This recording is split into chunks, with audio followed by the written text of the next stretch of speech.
sambung dengan kita sambung dengan elbow punya area. Oh, tadi kita dah pergi juga kan.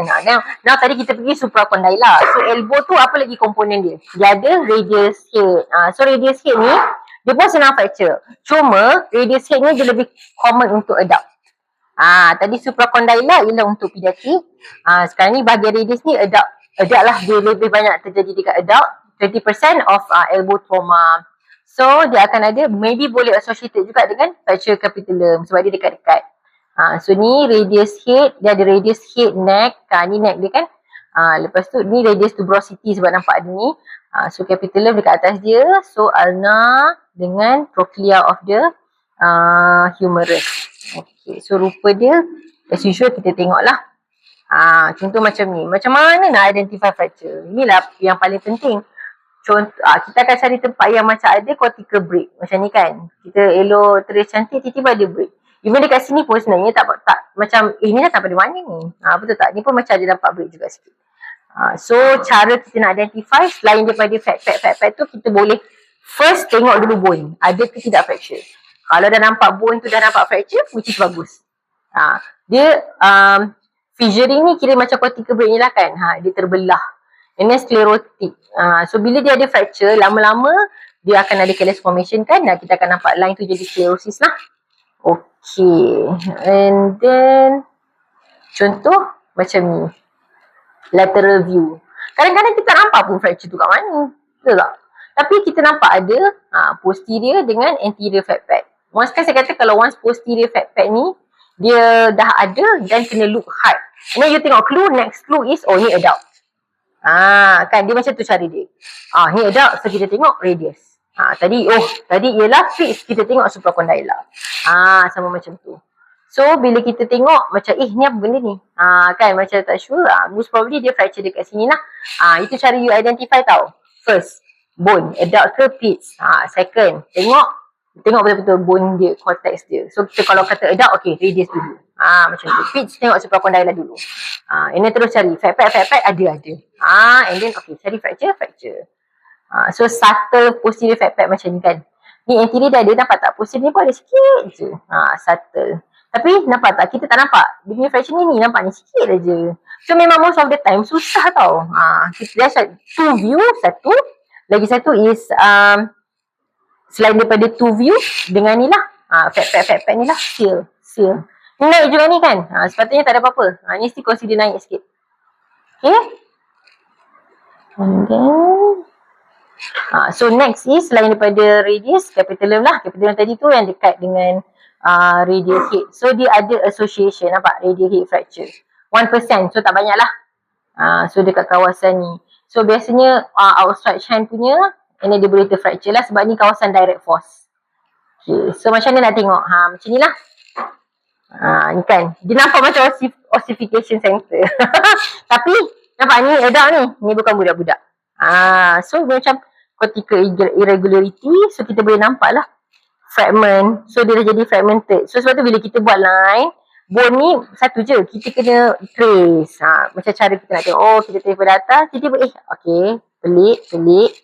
Yang lain semua nampak macam okay, not bad. So most probably this area. So kena tahu pula lah apa area ni. Nama, tempat. So capitular fracture. Ni pun sama. Nampak? Ni terus directly boleh nampak lah. Capitulum dia ni dah teralih. Distal fragment. So sepatutnya kan dia distal third kat sini. Ni tak payah nak buat distal medial third lah. Ni dah nampak dah ada fragment yang keluar. Which sepatutnya tak ada. Okay, ni obviously akan ada fat pad lah. Saya tak tunjuk lah kat sini. Alright, so yang tadi capitulum, olecranon pula. Olecranon tu ialah dekat bahagian distal radius, distal humerus kan. Olecranon fossa tu kan. Dekat olecranon tu pun kita boleh nampak fracture, tapi AP susah sebab olecranon kan posterior, betul? Dekat belakang. So lateral. So dia associated dengan sebab kita punya ligament dengan tricep muscle. Avulsion related to contraction of tricep muscle. So tricep muscle kita melekat kat situ. So bila dia fracture, dia ada avulsion fracture. So kita tengok macam mana nak identify. Macam contoh macam ni. Macam ni kita nampak dah kat sini. Tapi ni ialah, ni oleh kerana proses of ulna, maaf. Oleh kerana proses of ulna ialah dekat bahagian posterior lah, betul? Posterior, dia yang hookkan dengan oleh kerana fossa ni. So kita kalau AP pun actually dah boleh nampak. Sebab kat sini kan kawasan yang hollow. So kita nampak, tapi dia tak displace. So kalau tak sure, tambah lagi dengan lateral. Memang boleh nampak lah. This one oleh kerana proses of ulna. So dia boleh ada fat pad, boleh tak ada fat pad. Kadang-kadang nampak, kadang-kadang tak lah. Tapi ni kita dah nampak directly. So should be okay. So checklist lagi lah. Kalau tak nampak posterior fat pad pun, mesti kena tengok pun. Faham tak? Jangan macam, gembira dah tak ada. Okay. Tak boleh macam tu so macam ni. So yang ni kita nampak, oleh kerana ni nampak dia ada deformity. Setiap deformity kat sini, subtle posterior fat pad, anterior fat pad ada. So dia pun dah macam, dia ni kita dah terus directly boleh nampak dia punya fracture lah. So oleh kerana actually senang nak nampak oleh kerana proses ni, sebab dia ialah satu bone yang kita sentiasa nampak on each view. Dia tak tersembunyi macam radial shape tadi. Dia boleh macam ada sambungan dengan orang lain kan, dia macam ada superimpose. Okay, selain daripada fracture, dislocation lah. So trauma, mana-mana macam mana trauma pun boleh dapat dislocation. So boleh associated dengan fracture. So macam tadi lah, so boleh associated fracture, boleh ada dislocation saja. So semua ni kena check. So macam kita punya line tadi lah, anterior femoral line. Nampak? Anterior ni pun ni dah tak boleh nak anterior dah. Sebab dia pun dah totally dislocation. Kan? Nampak kan? Macam ni, dia dah impose dengan kita punya shortening lah. Memang patient akan datang dengan foreshortening of the arm. Sebab dia dah impose kat sini. Ni pun sama. Right?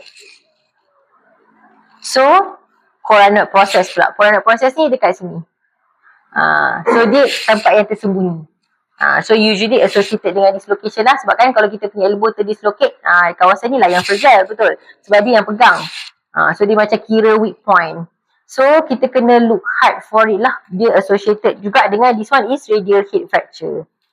So, selain daripada ni yang kita dah jelas nampak, kita have to look for ni lah. Macam tiba-tiba ada fragment kat sini. Fault on obstruction. So dia kata lateral view is important to determine the size of fracture fragment. So ni most likely ortho akan nak tahulah, either dia perlu masuk ataupun dia just buat reduction sahaja. Okay. Okay. So bila kita cakap pasal fracture dekat elbow joint ni, dia akan ada, kita akan dengar dua jenis, iaitu Monteggia dengan Gelazi. Monteggia MU. Saya sendiri macam tu, MU. Monteggia ni fracture dia dekat ulna, tapi dislocation dia dekat with the dislocation of the radial head. Proximal lah, maksudnya proximal. Okay, dislocation dekat proximal, fracture dekat ulna. So kita akan nampak on AP obvious ulnar fracture, dislocation of the radial head. So lateral view pun kita still akan nampak juga fracture of the ulna with ventral angulation, which is dia akan naik ke atas, dorsal ke bawah kan, ventral ke atas, and then radial head dislocate ventrally, dissection of the radiocapitular line. So bila kita tengok fracture sekarang ni, selain daripada location yang saya mention tadi, radial head lah dekat ni kan, kita kena look for this.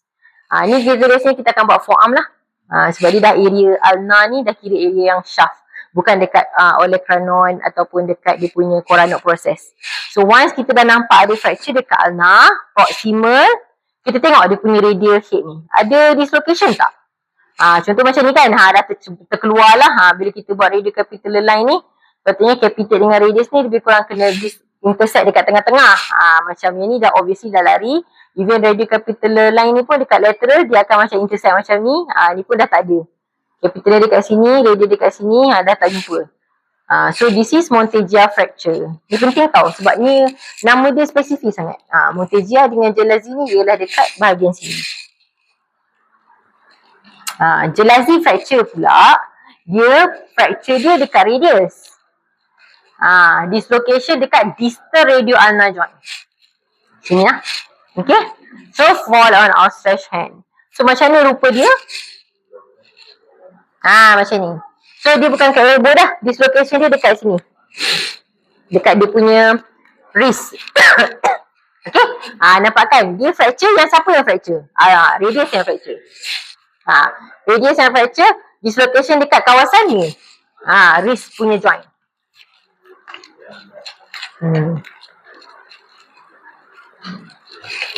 So bila kita nampak shaft fracture, radius ke, ulnar ke, sila tengok joint. Sebab dia boleh associated dengan this. Okay, so macam ni lah cara nak remember. Saya selalu ingat MU. M-Moin. G masuk. G ni jalazi. R tu radius. I tu inferior. Inferior kat bawah lah. Dislocation. So kalau MERS tu, Monteja is ulnar dengan superior. Dislocation kat sini. Okay. Ni sangat common lah. So ni lah cara nak tengok another way. Another way nak remember macam ni lah. Okay, so sekarang kita go kepada wrist pula. Okay, macam mana nak tahu wrist fracture?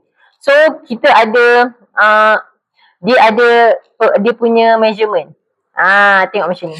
Contoh macam ni kita nak tahu ada fracture ke tak, kita kena buat radial height, length or height. So on PA radiograph ni, kita buat distance between one line perpendicular to the long axis of the radius. So kita buat satu dulu, long axis of the radius. Lepas tu kita buat lagi satu line yang 90 degree kepada line tu lah. So benda ni kena letak dekat distal tip dia to the passing to the distal tip of the radius styloid. Yang ni lah. Ni radius styloid kan? Ni ulnar styloid. So satu kena buat satu dekat satu line yang 90 degree kepada line yang first tu. And then second line tu ialah intersect distal articular surface of the ulnar head. Yang macam ni. Ni ulnar head. Ni ulnar styloid. So kita buat lagi satu line dekat atas ulnar head. So dia punya distance ni, measurement dia 10 to 13 mm. Nampak tak? Dia sangat, setiap tempat tu dia dah ada measurement sendiri, ada cara nak identify fracture sendiri. Kalau wrist kita ingat ni, radial height. Kalau dekat ni tadi, kita ingat radial capitular dengan anterior femoral. Faham tak? So ni yang kita nak belajar dari ADAC ni. Cara nak identify. Sebab kadang-kadang memang susah lah nak identify fracture. Tapi kita ada clue-clue yang lain. Okay. Next. So, okay. So, selain daripada radial length tadi, kita ada inclination angle. Okay, inclination angle ni, maksudnya kita buat satu line lah antara radius ni, styloid satu, line yang sama tadi, macam ni kan. Line yang sama ni, satu kita buat yang perpendicular dengan dia punya radius punya long axis, and then satu kita buat dekat dengan dia punya styloid. So this angle ni dia 21 to 25. So bila dia terbesar atau terkecil, dia akan indicate fracture. Sebab bone kat sini mudah nak fracture kan. So kita kena tengok inclination angle. Okay, and then next line is tilt pula. This is on lateral. So, radial tip ni sama jugalah kita buat line along the distal articular surface, radius. Ni articular surface kan, kita buat satu line. Lepas tu line perpendicular to the long axis of the radius. Buat macam ni, so kita kena measure lah line tu juga. So, dia ada range of 2 to 20 degrees. Volar tilt. Ni kita panggil dia punya tilt yang normal lah. Okay, then kalau all these tiga lines ni untuk kita remember, kalau let's say kita macam tengok radiograph tu susah untuk kita nampak fracture atau tidak. So you remember all these three lines lah, tapi honestly saya tak tengok sangat lah line. So okay, so wrist trauma, Collis, Smith, dia ada banyak nama tau. Dia sukalah ada nama-nama. Okay, tapi kalau korang macam tak hafal nama, it's okay. Make sure you tahu betul-betul location dia lah. Mana fracture involving apa, bone apa, which part kena spesifik. Sebab itu anatomy. Anatomy tak boleh salah. Nama-nama orang ni tak penting. Okay. So Collis fracture. Collis fracture ni biasa nama orang ni sebab dia yang discover fracture tu. Dia nak letak nama dia. Okay, so fall and outstretched hand. So nampak tak fracture ni? Dia kawasan wrist kan? Wrist Collis. Dia kata deformity dia macam dinner fork deformity. So dia ialah transverse fracture of the radial metaphysis. Radius kan? Radius kat sini. With dorsal displacement. Maknanya dia pergi ke belakang lah kan? Dorsal dia pergi ke belakang.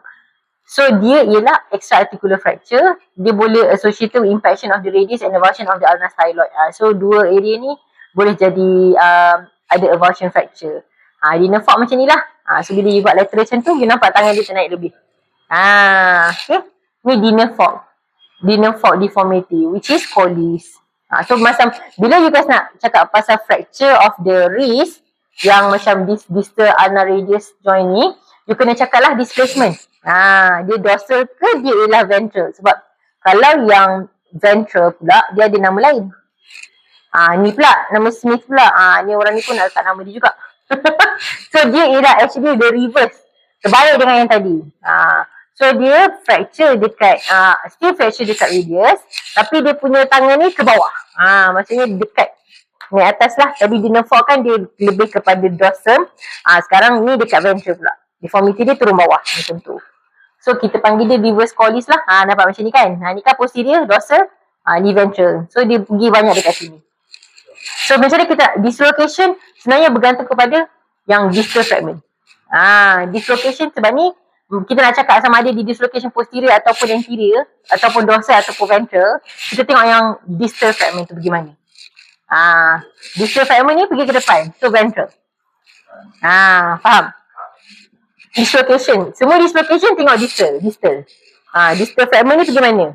Kalau dia pergi anterior, means that dia ialah ventral lah. Kalau dia pergi ke belakang, so dia dorsal. Okay, tengok distal fragment. Yang ni dekat yang body, jangan tengok yang dekat dengan body, kita tengok yang paling jauh daripada body. Macam tu. Itu yang determine the location of the dislocation. Displacement ke mana Yes. So macam ni lah rupa dia. Dia macam benda lah ni, garden spade ni. So benda ni lah. Smith. So ni lah perbezaan Colles dengan Smith. So Smith suka pergi area yang palm, Colles pergi kat dorsum. Macam ni kan? Ni. So fracture cuma mana yang dia, so sebenarnya fracture yang sama, still radius, cuma mana dia pergi. Dekat ventral ataupun dekat dorsal. Itu je beza dia. So dia kata Smith ni more dangerous due to neurovascular fracture in this direction. Betul lah kan? Kita kan ada carpal tunnel kat sini.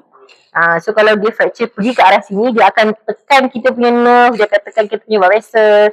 So dia lagi menyakitkan lah. Dia akan ada neurovascular fracture punya injury. Okay. Next. So kita tengok wrist. Kita tengok pula. Apakah Barton ni? So dia still lagi distal radius fracture. Tapi dia ialah fracture of the dorsal lip of the distal radius. Dia akan extend to the articular surface, but not the volar aspect. So dia actually slightly similar to Colles, but this is ada intra-articular fragment. Nampak tak? Tadi Colles tadi dia hanya fracture. Tapi dia punya articular surface ni okey. So sekarang ni Barton pula, dia sama macam Colles, cuma dia masuk dekat wrist joint ni terkena. Nampak ni? Wrist joint dia involved. Itu je beza. Yang tadi extra-articular, ni intra-articular. Kenapa bila kita sebut intra-articular, maksudnya dia punya joint tu kena. Joint tu maksudnya fracture tu sampai extend sampai joint space tu lah. Okay. Ini ialah Barton. So associated with dorsal sulcization or dislocation. Macam sama lah macam Colles tadi. Cuma dia pergi sampai joint. Okay, fracture dia naik sampai joint. Kan, boleh kan? Apa tu ada reverse pula? Ni ada orang ni kan?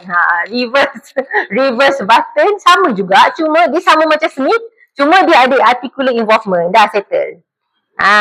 Faham? Maksudnya fracture dia extend sampai dia punya wrist joint punya surface. Macam Smith tadi, dia dekat sini je, tak kena pun wrist joint ni. Faham? Ni wrist joint dia intact. So sekarang ni dia punya fracture ni naik sampai situ. So reverse Barton lah. Tak apa kalau tak ingat pun, tapi make sure macam let's say fracture with ada any intra-articular involvement, kena cakap yes. Macam itulah. Yeah? Alright. Okay. So macam patient ni. So nampak tak, kadang-kadang kita so kita ada fracture tapi kita tak sure dia ada involvement. Tapi bila kita trace dia memang ada naik lah. Dia sampai kena. Okay, so Corpus triangle fragment displaced ventrally. So this is image couple joint space. Couple joint, okay, radiocarpal joint space. Radiocarpal joint space ni tapi sebenarnya nampak macam ada reduced radiocarpal joint space. Nampak sebab ni joint dia dah ke belakang. So maknanya dia sebenarnya dah ke depan lah, reduced joint space. So bila AP kan, nampak kan, kalau kita buat satu view je, kita ingatkan dia tak ada dislocation. Tapi bila kita tambah lagi satu view, baru kita nampak. Rupanya dia ada fragment yang pergi ke belakang. Okay. So ni fracture apa ni? What type of fracture? Yes, this is a reverse button lah. First, terus nampak interarticular involvement. Ada wrist fracture, distal radius fracture dia kat mana? Distal radius. So ada interarticular, tak ada interarticular, ada interarticular. So bila ada dia akan jadi button. So reverse ke bukan reverse? Tengok dekat lateral. So dia pergi ke mana? Dia pergi ke dorsal. Dia pergi ke ventral, dia pergi ke ventral. Okay. So this is a reverse button. Lepas tu lagi satu pula nama dia. Kata lah, dia suka dah bagi nama pening kan? Memang pening. So Hutchinson fracture ni dia ialah isolated intra-articular fracture of the radius styloid process. So dia radius styloid process je, yang lain tak kena, tapi dia intra-articular lah. Dia extend sampai sini. So macam ni nak dapat apa maksud dia tu? Bila you buat macam ni, you akan dapat fracture tu. Dia kata trying to start an old fashioned car with a hand handle. Macam you buat macam Ashley nak buat macam tu kan. So macam dia akan ter-affected lah. Boleh dapat benda tu. Boleh juga. Boleh juga lah kan. Macam tu pakai kaca pusing. Jangan kata lama sangat seremban ada. Kau jangan lama-lama. Seremban boleh kita orang pusing tau. Sedih tau. Memang penat lah. Memang masih ada majority masih kata tu. Bukan lama tak lama. So fracture so kita dah settle dengan distal radius. Sekarang ni kita tengok dekat couple. Couple ni banyak lah. Kita ada banyak pun kat couple ni.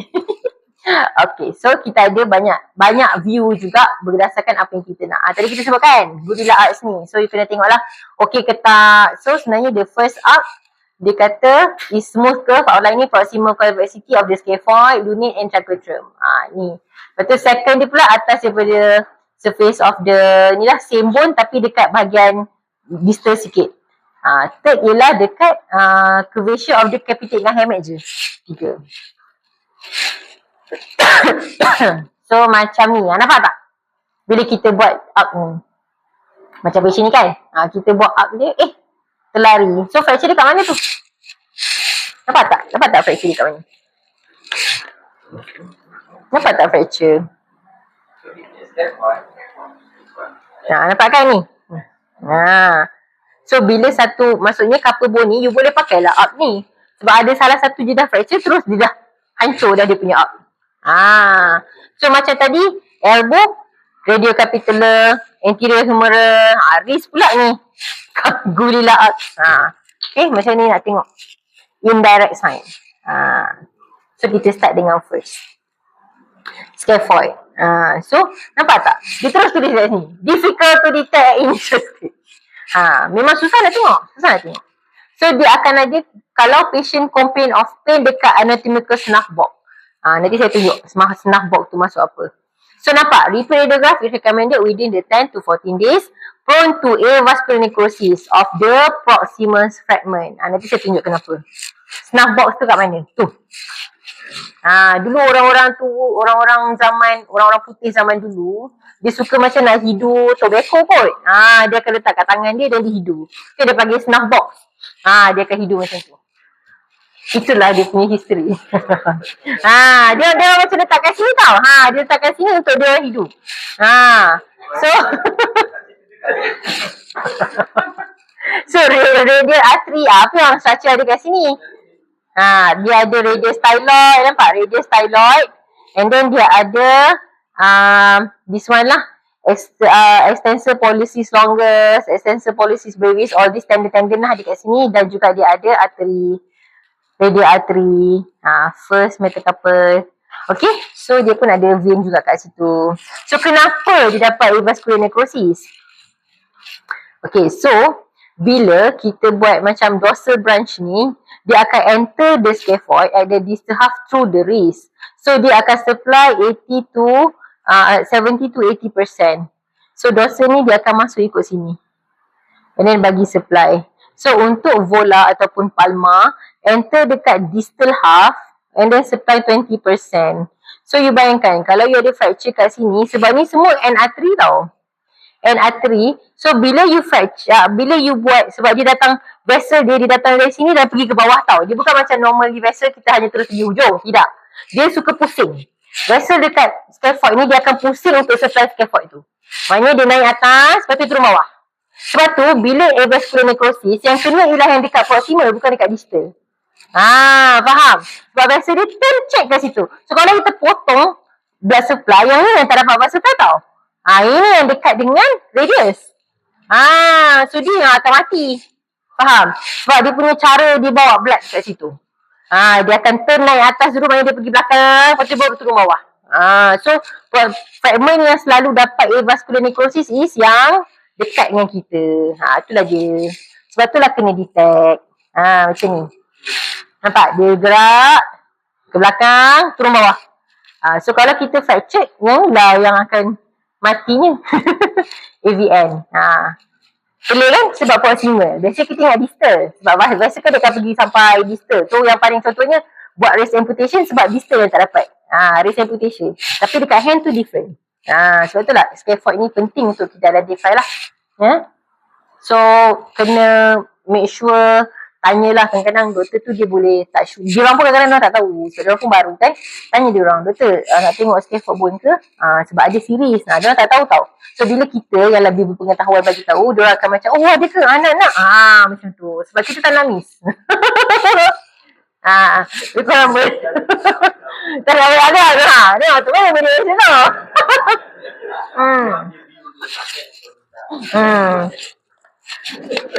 Sebab kadang-kadang susah. Sebab saya pun faham. Sebagai junior doktor, dulu pun saya junior juga. Sebelum saya masuk radio, saya takkan tahu ada banyak view. Hanya radiologis yang tahu kan. Macam tu. And then lagi satu orto lah. Orto pun akan tahulah. Orto memang kerja dia tengok. Memang kerja dia tengok bone kan. Ni lah tadi kita sebutkan. Tak ada radial deviation, hanya ada ulnar deviation. So dia kata kenapa PA? PA is best to infect the joint spaces. Gulila up lah. Macam tadi. Ni kan smooth. So bila you nampak je wrist, you dah fokus lah. Ni ada fracture ke? Tak ada. Dia kita terus tengok couple bone pula. Buat Gulila arts tu. Itu cara you try nak identify fracture lah. Saya ajar dekat edit class ni, saya ajar macam tu lah sistem dia. Okay, so kalau PA pula demonstrate proximal pole yang this part. Ini yang senang dapat EVM tu. Kan yang sebab selalunya fracture dekat mana? Dia suka fracture dekat neck je tau. Scaphoid ni. Dia suka fracture dekat neck ni. Kan dia macam, kan tadi saya cakap bone besar jadi kecil. So dia jadi pressure point. So bila pressure, kadang-kadang boleh dapat EVM, kadang-kadang tak boleh. Kita tak tahu siapa yang nak dapat. Macam tu lah. Sebab semua orang tak sama. So ulnar deviation, dia akan nampak the whole tanpa foreshortening. And then lateral ni kita nak tengok ada dislocation lah. Kita tengok dulu neck. Okay. Macam ni lah contoh scaphoid fracture. Nampaklah ada cortical break. Ni hanya nampak cortical break sikit je kat sini. Kat tempat lain tak nampak sangat. Betul tak? And then sekarang ni kita tengok. Okay. Lepas kita cakap pasal scaphoid, kita cakap pasal tight quadrum pula. Tight quadrum ni dia ialah the most second most common couple bone fracture. So dia akan involve dekat mana yang selalu fracture is dekat dia punya dorsal part. So ni memang sangat typical pooping duct. So bila kita buat radiograph, kita tengok kat belakang ni ada apa-apa tak? Sebab macam yes, pooping duct. So memang pooping duct ni sangatlah suggestive of memang is a sign of triquetral fracture lah. Ni kena hafal je lah. Sebab tadi nak cakap apa pun. Dia kata apa yang paling dorsal, nampak fragment, triquetrum. Okay, and then lagi satu kan, lupa saya dah cakap tadi. Kalau fracture, you guys nampak tak soft tissue dia ni? Dia akan swollen. Selalunya kalau wrist dia akan rapat je kan? Dia akan rapat je dengan bone. Nampak tak ni? Ni swollen. Itu another sign nak tengok dia ada soft tissue swelling tu. Kadang-kadang soft tissue swelling ada boleh ada fracture, boleh ada yang tak ada fracture. Now helmet pula. Kalau buat je view ni, memang saya nak tengok helmet lah. Senang kan? Maksudnya kalau dapat gambar, biasanya benda view macam ni lah kita buat. You guys panggil apa ni? Tunnel view kan? Tunnel view. Oh, terlalu So sepatutnya macam ni ke bawah je? Ni, salah Oh, gambar ni. Oh, gambar. Oh, gambar itu balik. Okay lah. See, supaya korang tahu. Nampak tak? Terus nampak ada fracture. Sebab helmet ni kan dia macam hook. Dia ialah hook. So, boleh nampak fracture kat sini. Bone-bone lain bagi saya untuk this view tak nampak lah. Next ialah kadang-kadang paling susah sangat nak tengok, buatlah CT. CT je lah. Sebab kadang-kadang susah nak tahu, nampak. Okay, so trapezium. So she looks too pretty. Try to catch her. Trapezium, trapezoid. Okay, so trapezium ni dia fracture. Sekejap. She looks too pretty. She looks too pretty. Trapezium. Try to catch her. So ini nampak kan? Okay, this one. So dia kata dia akan complain dia ialah painful and weak pinch. Dia dekat area ni kan, nak cubit orang. Thumb. So dia kata, tak nak ni lah sakit. So kita akan nampak lah. Macam ni kita dah terus boleh nampak fracture. Bila kita buat gulila arcs tu, tak boleh nak ni sebab dia bone yang hujung. Gulila kita tadi dekat sini. Sorry. Sini dengan yang hamid dengan capital kan. Actually tak involvekan yang ni. Tapi bila kita tengok ni pun kita dah tahu dah sebab tiba-tiba ada nampak bone ni kat sebelah. And then soft tissue swelling, nampak? Tiba-tiba ada swelling. Ni, swelling kat sini. Sorry. Next. So, next. Selain daripada fracture, dia akan ada dislocation lah. Okay. So, dislocation ni kita suka nak tengok. First is scapholunate. Dia ada 3 dislocation yang penting dekat wrist. 3 dislocation tu ialah scapholunate, perilunate, lunate. So, apa scapho ni? Scaphoid dengan lunate lah. Scaphoid dengan lunate. So, kita dah tengok dia ada gap. Kita panggil teratomus. Kalau sepatutnya normal dia 2mm je kat sini. Tiba-tiba ada gap. Tapi tak nampak fracture, betul tak? So, tapi ada fracture tak kat sini? Ada tak fracture kat sini? Any fracture? Ni nampak kan? Ni ada fracture. Okay. So, tapi yang saya nak tunjuk kat gambar ni ialah this one, gap. Gambar sebelum ni, contoh, dia tak ada gap sepatutnya. Gap dia pun kalau ada, sikit je. Tak sampai 2. Kan? So, sekarang ni dia tak nampak fracture tapi nampak ada gap in between ni. So, kita panggil teratomus. Siapa teratomus ni? Ni lah dia. So, kita ikut macam gigi dia yang ada separated. So, kita panggil. So, kita panggil teratomus. Sebab dia punya gigi tu separated kan? Sama lah macam benda ni. Separate kat sini. Okay. So, best demonstrated ulnar deviated anterior view. Dia kata macam tu. Alright. So, dia ni yang komedian lama lah. Famous English comedian. Okay. Okay, next ialah kadang-kadang kita boleh nampak macam tanda selain daripada gap ni, dia ada ni, signet ring sign. Sebab dia kata scaphoid tu dia boleh rotate. Bila scaphoid tu rotated, dia akan nampak macam signet ring ni. Macam ni dengan ring kan. Macam ni di atas ring. Tapi ni macam jarang lah jumpa. Signet ring tu ditunjukkan. Macam ni lah rupa dia. Sebab bone awak tu dah terpusing. Mana? Ni. Tapi tak nampak sangat kan? So kita guna teratomus tadi lah. Okay, perilunate dengan lunate. Kenapa? Apa maksudnya? Lunate ni kita kata tadi yang cup ni kan, yang bentuk cup ni. Macam cup. So, lunate dislocation maksudnya lunate ni yang terkeluar. Perilunate maksudnya benda lain yang terkeluar daripada lunate. Lunate tu dia maintain dekat atas radius. Ni radius ni, lunate ni kena cup yang cantik di atas radius ni. So, kalau macam ni normal. This is how normal looks like lah. Nampak tak? Trapezium ni ialah bone yang paling belakang. So, bila ada fragment, biasa kita kata pooping duct. Sebab dia bone yang paling ke belakang. Okay. So, macam mana nak tengok? Perilunate maknanya bukan lunate, orang lain yang dislocate. Contoh macam ni. Lunate masih lagi dekat atas radius. Tapi yang dia punya capitate, dia punya ni dah terlari. Okay. So, cup ni masih lagi maintain atas dia punya ni. Yes, atas dia punya ni. Associated with scaphoid wrist fracture. Tak nampak kot.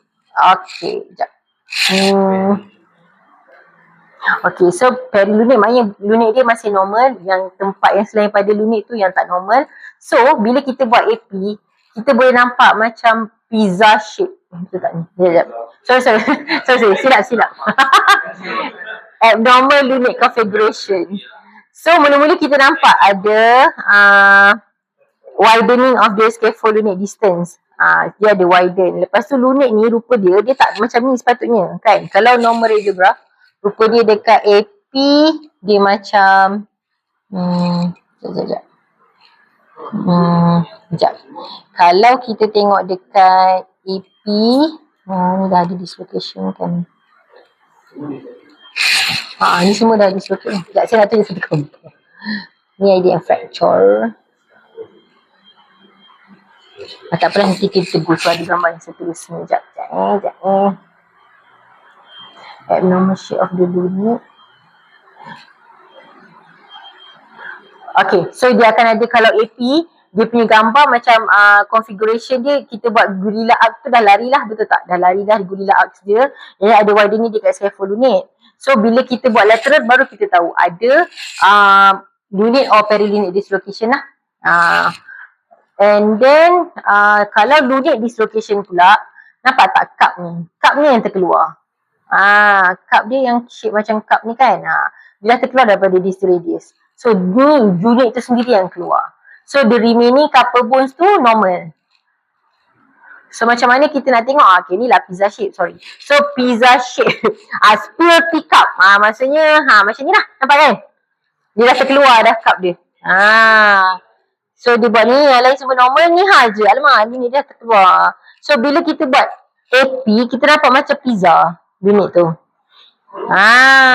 Bentuk dia macam slice pizza. Sorry, tadi saya tersalah. Slice pizza nampak ni? Macam triangle lah.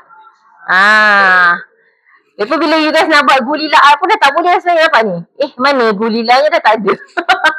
Kan? Macam nampak kan yang si capitate dengan lunate ni dia macam impose to each other. Which is not supposed to happen.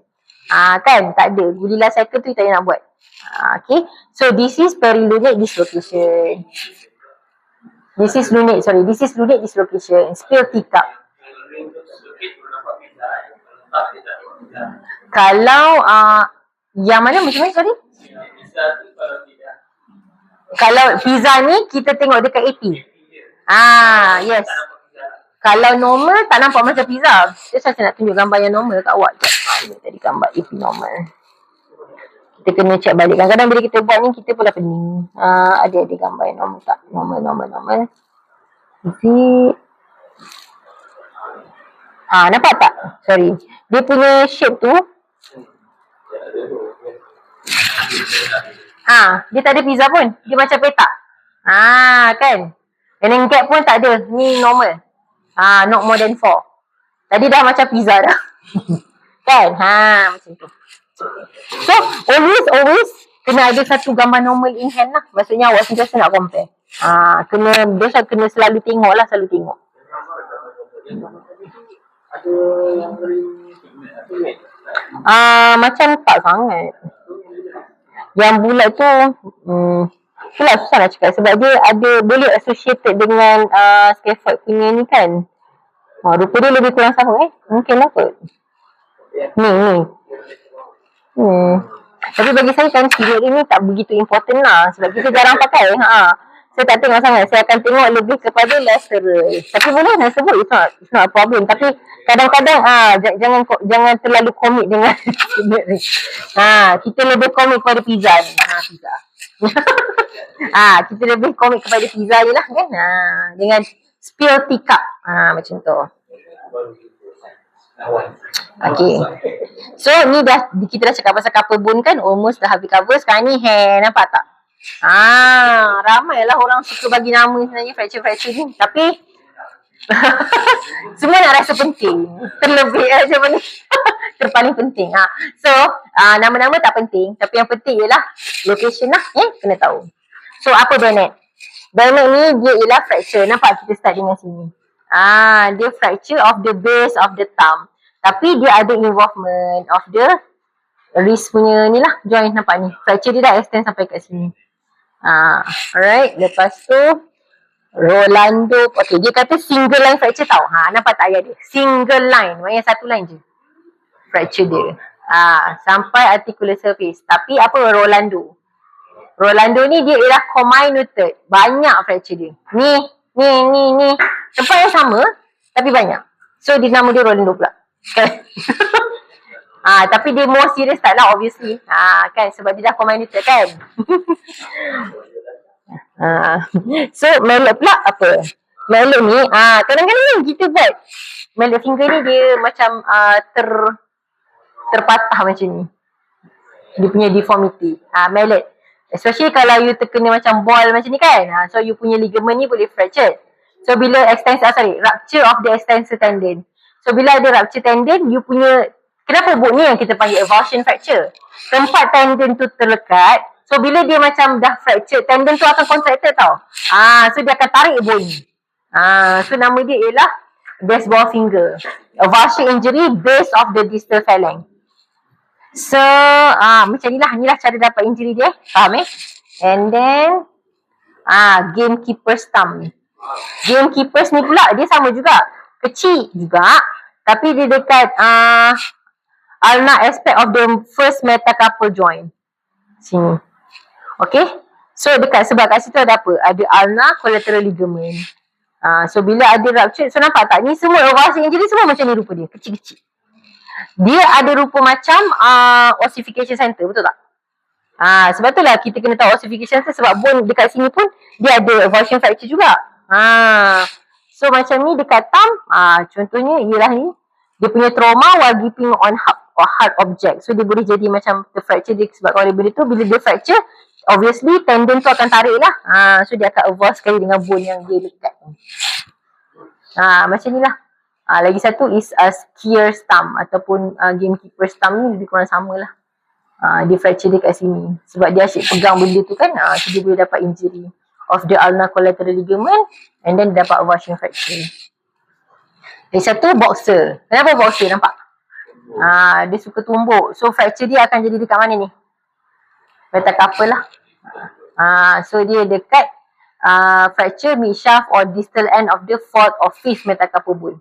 Sini atau sini. So bila korang tengok x-ray kan, korang kena tengok ada sistem tau tu daripada bawah, naik. Okay, dia nampak. Kadang-kadang boleh terus nampak, bagus. Tapi kalau yang tak nampak tu kena ada sistem lah. Tengok daripada bawah, naik atas, buat up, semua tak ada, okay, tak ada masalah. Tapi ni dah ada sign kat sini, nampak apa, ada swelling kan. So itu pun indirect sign juga. Cari area of the swelling. Okay. So ni kalau selalu tumbuh orang akan dapat benda ni lah. Punching hard object. Lagi satu dia ada satu vola. Nampak tak kawan yang fracture dia? Dia macam ingat dia macam apa? Dia macam you boleh fikir dia macam tak ada apa ni, macam tiba-tiba ada something dekat kaset or something kan. Sebab dia rupa dia macam tu. Tapi nampak tak dia punya swelling? Indirect sign. Ingat? Takkanlah jadi sebesar ni. Kalau je kan, bone dia biasa dengan jari dekat je. Ni tiba-tiba termuk. So dia ialah volar plate. Volar lah, bahagian volar. Dekat sini ada injury. Hyperextension injury. So dia ada injury kat sini, so dia tertali. See, avulsion fracture semua small. So bila kita nak tengok fracture dekat hand ni, memang ambil masa lah. Sebab kita nak miss all this benda macam ni kan. So apa lagi special? Okay, so kalau budak-budak kita ada special fracture. Sebab apa? Sebab budak-budak bone dia masih belum compact, dia masih rapuh.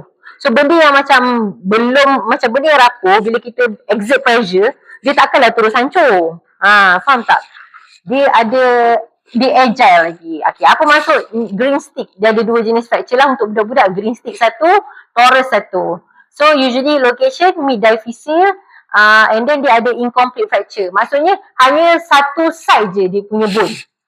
Bone kita kan ada dua, satu side je yang kena. Kita nampak fracture. Kalau torus pula, dia akan nampak macam buckling. Okay, nanti tunjuk gambar ni contoh macam ni, green stick. Dia ada satu quarter je kena. Lagi quarter ni tak nampak pun. Betul tak? Ni lah green stick.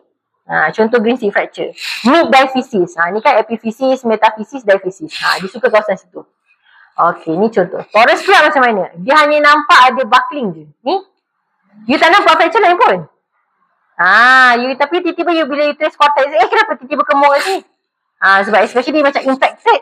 So dia tak nampak fracture lain. Dia hanya akan terkeluar macam burst fracture of the spine tu lah. Dia akan nampak macam ni je. So, penting bila nampak age group. Age group ni, please je terus tengok. Green stick ke torus. Macam tu. Okay, cara you nak identify. Nampak kan bila you buat lateral lagi nampak. Nampak tak bila AP? Tak nampak pun. Memang boleh miss. Lepas tu buat lateral, adalah. Baru nampak betul-betul fracture dia. So, two view lah. Semua kena two view. So, yang tadi saya cakap pathological fracture pula macam mana nampak. Bone dia sendiri, as compared to yang bawah ni nampak tak? Bone dia dah loosen. So, sebenarnya bone ni dah bermasalah. Lepas tu dia tiba-tiba, bila dia boleh occur spontaneously or following minor trauma. Yang sepatutnya kalau terlanggar sikit tak boleh patah, ni patah. Itulah minor trauma, maksudnya tak proportionate dia punya fracture tu dengan dia punya trauma. So maksudnya dia dah ada bone dia sendiri. Actually bila kita buat X-ray kita boleh nampak tau. Actually kita nampak bone cortex ni dah pelik dah ni. Okay. And then apa lagi? Selain pada tu ni lah foreign body lah. Boleh je lah. Foreign body pun boleh juga berada. So itulah yang lastly selain daripada fracture dah tak nampak apa-apa sangat. Tengok foreign body. Fracture tak ada, dislocation tak ada. Okay, tengok yang ni. Okay, foreign body aja. Okay.